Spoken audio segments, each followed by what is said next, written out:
After months of anticipation and weeks of offering appointment-only services, the Consulate General of Brazil for the Southeast officially opened in Atlanta on August 26th. The ribbon-cutting ceremony and champagne reception marked the consulate's return to the Georgia capital. Brazil's previous consulate here closed in the wake of the 1996 Olympics when its government cut back on overseas spending. The opening drew business and government leaders from Georgia and Brazil to the consulate's 8th-floor offices at the One Alliance Center building in Buckhead.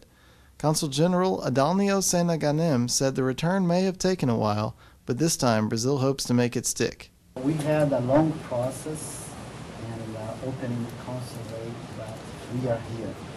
And we are here to stay as told our Brazilian community yesterday. Governor Sonny Perdue announced the consulate's decision to move back to Georgia during a ceremony at the Capitol building in February. I want to thank each of you for joining us here today for this very special occasion. Sometimes when you work for something for a while and it comes together, it's really special, and we're excited about this announcement today. So without further ado, we want to hear from our newest Consul General in Atlanta, representing the nation of Brazil and representing Brazil in the 6 southeastern states. Help me welcome Ambassador Adalnio Gano. At that point, the consulate had no offices. With its new customized space, the full consulate can now serve more than 20,000 Brazilians living in Georgia and thousands more throughout its 6-state jurisdiction. Otto Maia, Brazil's recently appointed Undersecretary of State for Brazilian Communities Abroad, said the consulate will also be a business conduit between Georgia and Brazil. Our Consul General, Ambassador Ganem, also opened up this important channel of this interface with the Brazilians, the local Brazilian community in Georgia.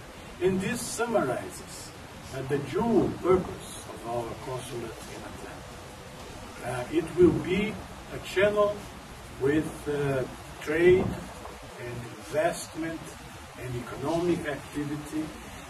We hope that it will be an interface, a link between the economies of Georgia and Brazil and São Paulo. Government officials, including United States Senator Johnny Isakson and Georgia Economic Development Commissioner Ken Stewart, said Brazil's diplomatic presence in the region could profoundly impact the state's efforts to expand trade and to become a hub for energy innovation.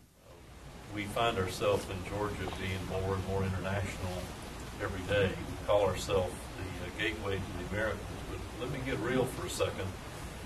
We may be more the gateway to North America, and certainly Brazil is the gateway to South America. Our partnership is one that I know will be long-lasting. It's one that is of great value to both of our countries. We so much appreciate the investment that Brazil is making here in Atlanta and in Georgia. I think that you'll find that not only for your country but your citizens it will pay long-term dividends. So it's a real pleasure to be here this morning. Thank you all for coming. And this is just representative, I know, of the future that Brazil has here in Georgia. One of the reasons I'm delighted to be here is that we learn from each other, and America is learning a lot from Brazil, particularly when it comes to energy. There is not a country in the world that has done more to make itself energy independent and sustainable for the future than Brazil. In the month of July, 87.5% of all the cars sold in Brazil were flex fuel cars. They've done magnificent things with sugar-based ethanol. They're expanding at a rapid rate. We in America have a lot to learn about energy, and the first place to go learn is what's being done in Brazil as an example for what we in this country need to do as well. The consulate currently has 21 employees and could become one of Atlanta's largest and busiest with 30 staff members at full capacity. Although it's currently operating with 3 lines, 14 telephone lines will soon connect callers to the consulate's new computer answering service. The staff will issue passports to Brazilian citizens and, among other services, hopes to process visas for business and leisure travelers within 24 hours of their application.